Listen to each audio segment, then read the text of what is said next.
সকাল থেকেই একটু মেঘলা মেঘলা, কেমন একটা খুশি, কিন্তু সঙ্গে অল্প দুঃখ দুঃখ ভাবও। মেয়েকে চিরকালের জন্য শ্বশুরবাড়ি যেতে দেওয়ার দিন যেমন হয়, বাড়ির সন্তানের ছোট থাকার দিন যে শেষ, আজ সে বড় হওয়ার জন্য বাড়ি ছাড়ছে। 31শে জুলাই 1988। সকাল থেকেই বাক্স প্যাঁটরা বাঁধা শুরু। এমনকি আমার প্রিয় হলুদ আর কালো জিরে দিয়ে পাতলা ইলিশ মাছের ঝোলও তৈরি। গুরুজনদের ফোন করে প্রণাম দেওয়ার পালাও শেষ। সাপের খোলসের মতন ছোটবেলাটাকে আজ বাড়িতে ফেলে যাচ্ছি। বিকেলের একটু আগে কপালে দইয়ের ফোঁটা নিয়ে রওনা হলাম। গত পরশুই ম্যাটিনি শোতে শুনেছি, পাপা कहते हैं बड़ा नाम करेगा, বেটা ইঞ্জিনিয়ার কা কাম করেগা। পাপা মানে আমার বাবা কাজে কলকাতার বাইরে থাকার কারণে সঙ্গে শুধু মা, বড় মামা, নতুন লেপ তোষক, হাওয়াই স্যান্ডেল, বাকি আনুষঙ্গিক, আর আমার বুক ধুকপুকানি করা কি হবে অ্যাপ্রিহেনশন।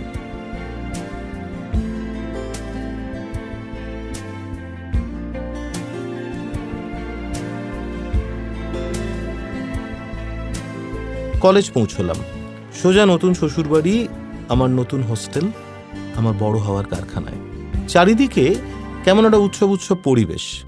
পাঁঠাকে বিয়েবাড়ির সামনে দিয়ে ঘুরিয়ে বাড়ির পিছন দিকে নিয়ে যাওয়ার মতন লাগছিল। নোংরা পাজামা পাঞ্জাবি পরা বেশ কিছু দাদা আমাদের স্বাগত জানালো, একেবারে বরযাত্রীর খাতির। মাসিমা কোনো চিন্তা করবেন না, আমরা আছি তো। মা বেশ খানিকটা আশ্বস্ত হলেন, আমিও কিছুটা তো বটেই, অতটাও খারাপ নয় যা শুনেছিলাম। হ্যাঁ, খাটটা কেমন হাসপাতালের বেডের মতন, পুরনো জংধরা লোহার। আমারটা তো আবার মাঝখানে তুবড়ে বেঁকেও আছে, দেখে মনে হয় সিরাজদৌল্লার আমলের। বাথরুমের স্টলগুলো নয় ভাঙা, না হলে দরজাই নেই। তবুও খুব একটা গায়ে মাখলাম না। বড় হতে গেলে ছোটখাটো এসব কিছু মেনে নিতেই হয়। আমার মতন আরও গুটি কয়ে মুখচুন করা ছেলেও আমার জন্য বরাদ্দ ঘরটা এলো। বুঝলাম আমি একা নই। এরই মধ্যে মুরগি শব্দটা বেশ কয়েকবার আড়ালে আবডালে কানে এলো। সন্ধে নামার একটু আগে মা চোখ মুছতে মুছতে আর হাত নাড়তে নাড়তে বাড়ির দিকে রওনা দিলেন। ছেলে এখন থেকে একাই বড় হবে। জয়েন্ট এন্ট্রান্স দিয়ে ঢোকা ইঞ্জিনিয়ারিং কলেজ, চারটিখানি কথা নয়। অতএব মা চলে যাওয়ার পর মুহূর্তেই শুরু হলো পড়াশোনা শেখা।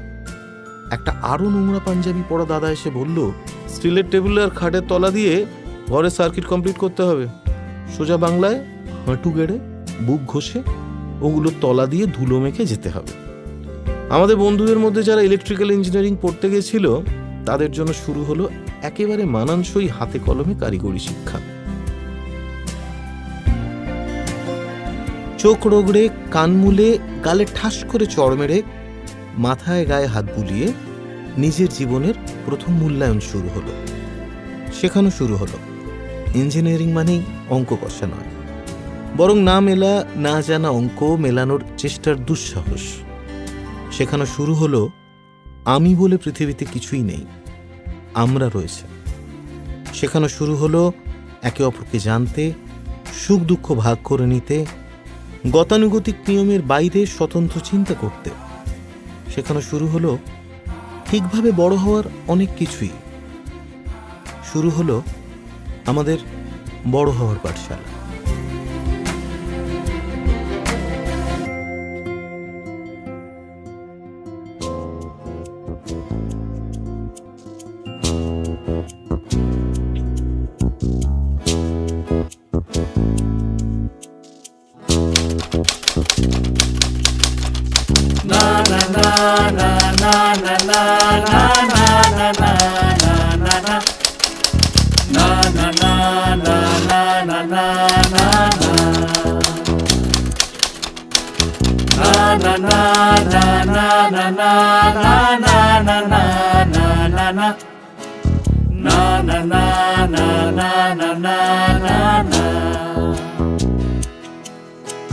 চারটে বছর ছুটে যাচ্ছিল চোতায় লেদে,